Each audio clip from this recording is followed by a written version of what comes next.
So today we're going to talk about how we can improve our embrace. To begin, I want to tell you a story about Florencia playing bowling when she was young. She would go play bowling with her friends, and all her friends would be really impressed by how great her form was. How she held the ball in the beginning, how she moved herself forward and swing the ball behind her and then slide the ball forward, and then she would hold the form a couple seconds after the ball left her hands. All that was perfect and her friends were really impressed. But then the ball would never go where she wanted it to go. It would either go into the ditch or just hit one or two pins to the side. Her score was always low. When she told me the story, I thought it was really funny, but I also realized it's really true. Form and function are two separate things.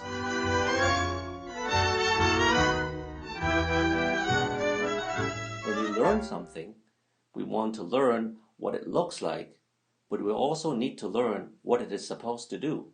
When we learn the tango embrace, if we just think about where the hands should go, where should our head be, we cannot learn the embrace well because we don't really understand what the embrace is supposed to do, what it's supposed to feel like to our partner, how it is supposed to work when we try to make the movement.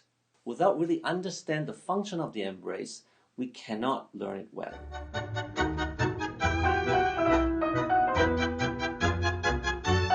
There's another reason why the embrace is hard to learn. It's because in Argentina, where tango was invented, the embrace was part of their culture. One time, Florencia and I were in Buenos Aires. We went to a milonga and we arrived early.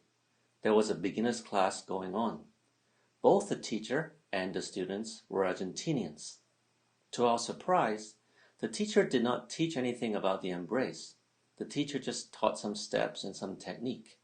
But then, all the students, although they were beginners, they could already dance with the embrace. They didn't feel uncomfortable hugging each other, and they were trying to use the embrace to communicate and to dance. Then we realized, because Argentinians have been embracing each other all their lives, that's how they greet each other. They didn't need to learn the embrace in tango classes. They just need to learn the structure and the steps of the dance. And that's why, for foreigners, it's harder to learn the embrace. We didn't really know what the embrace is about because we didn't grow up Argentinian.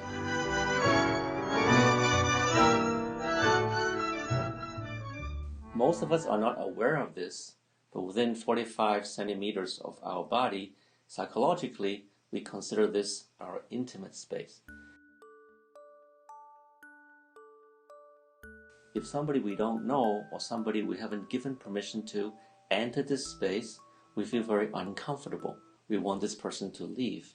That's why in a crowded subway, people are very close to us. Psychologically, we assume a posture, we assume an attitude that we want to protect ourselves.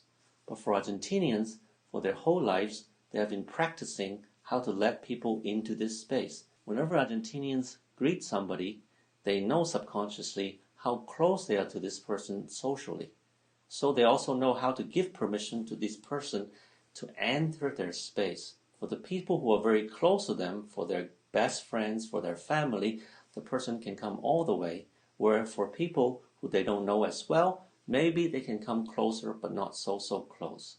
That's also why when they dance tango, it's much easier for them to just do the embrace, because they know if they don't allow the other person to come into the space, they cannot dance with them and they cannot enjoy tango together. But for cultures like Korea, where hugging is not part of the way we say hello to each other, we don't really know how to give permission to each other. By default, we don't give permission for anybody to come in.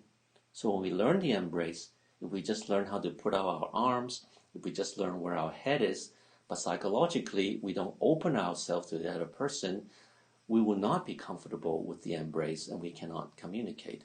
That's why the embrace is hard to learn for this cultural reason.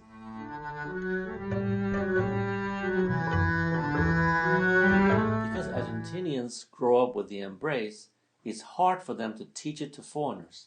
It's like asking a bird to teach how to fly or a fish how to swim.